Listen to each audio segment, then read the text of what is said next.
আল্লাহর কাছে ডাকি, আল্লাহ তুমি আমাকে কালা কুপোষারটা সন্তান দাও, তবু তুমি আমার একটা বাচ্চা দাও যে আমাকে মা বলে ডাকবে।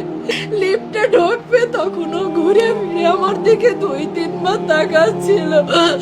আমার ওই তাকানো এখনো চোখে ভাসতেছি। অনেক আল্লাহর কাছ থেকে চেয়ে না সন্তান আমার। আমার যখন বিয়ে হয় আমার ছেলে মেয়ে হতো না, 8-10 বছর ধরে ছেলে মেয়ে হয়নি। অনেক কষ্ট করছি আমি, অনেক কথা শুনছি মানুষের। মানুষ যা খাতি আমাকে বলছে আমি তাই খাইছি, তারপরেও কোনো সময় আমার ছেলে মেয়ে হয়নি।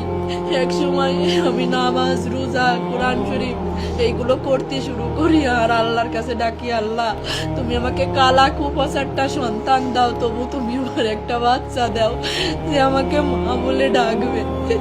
ডাক্তার কবিরাজ দেখাতে দেখাতে আমার সিনথিয়া আমার বিয়ের 9 বছর পরে গিয়ে, সিনথিয়ার যখন 4 বছর বয়স আমার আবার অভাব হয় না, আমি আবার চেষ্টা করি, তখন আমার রাইসা মনে আমার পিঠে আসে।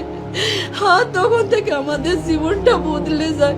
আমাদের জীবনটা এত সুখের ছিল না, অনেক কষ্টের ছিল আমার জীবনটা আর আমার স্বামীর জীবনটা। একে তো সন্তান হারা, আমাদের টাকা পয়সার সমস্যা, সবকিছুর সমস্যা ছিল। যখন আমার রাইসা আমার গর্ভে আসে আমার জীবনটাই বদলে যায়। আমার রাইসা যখন জন্ম নেয় তখন ওর আব্বু ব্যবসা শুরু করে।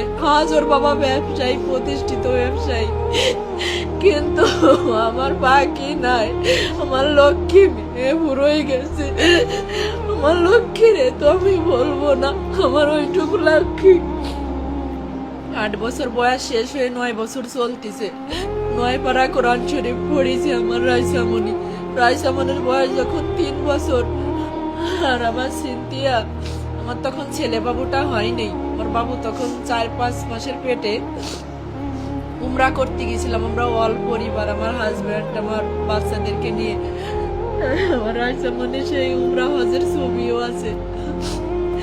আমার রাইসামণিরে হজ করায় নিয়ে আসছে। আমি আল্লাহর উপরে বলছিলাম, যখন ওরে পাওয়া যায়নি আমি বলছিলাম, আল্লাহ আমার সন্তান খুঁত হয়ে থাকুক, তবু তুমি আমার কাছে জীবিত ফিরেই দাও। আমি আবার আমার পাখিরে সম্পদ বেশি হলেও উমরা করাতে নিয়ে যাব, আবারও আমার পাখিকে আমি হজ করাতে নিয়ে যাব, কিন্তু আমার পাখি আর ফিরে আসেনি। আর আমার পাখি যে চলে যাবে, ওই দিন আমি চেয়ার ধরে ডাইনিং টেবিলের কাছে দাঁড়াইছিলাম আর আমার পাখি যখন যাচ্ছিল দরজা দিয়ে লিফটে ঢুকবে তখনও ঘুরে ফিরে আমার দিকে 2-3 বার তাকাচ্ছিল। আমার ওই তাকানো এখনো চোখে ভাসতেছে। আমার পাখি মরে গেছে।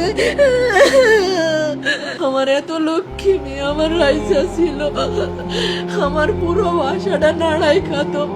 আমার সিনথিয়া আর আমার রাফসান এত দুষ্টুমি করে না আর এত চঞ্চল না। আমার রাইসা অনেক চঞ্চল মেয়ে ছিল। আর আমার দুলালি আজকে আমার কাছে ফিরে আসছিল আসবে।